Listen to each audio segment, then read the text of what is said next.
Okay guys, kisah ada baru-baru ni wife aku belikan aku satu kain pelikat daripada Amru. Jadi disebabkan aku dah pakai dan aku rasa macam best lah kain pelikat ni.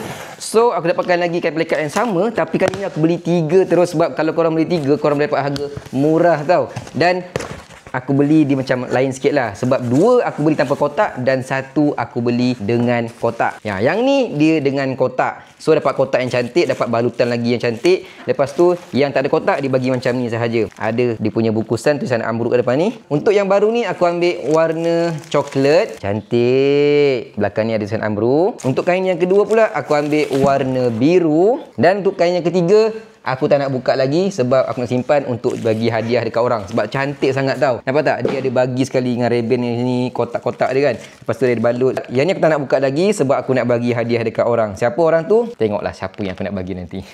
Yang penting 2 kain ni memang aku akan pakai setiap hari lah. Sama ada warna biru ataupun warna coklat ni. Cantik, serius. Bau pun wangi. Wanginya. Dia datang sekali package wangi tau. Kain sedap, cantik, bau wangi. Harga pun sangat berbaloi. Beli 3 lagi berbaloi. Okey?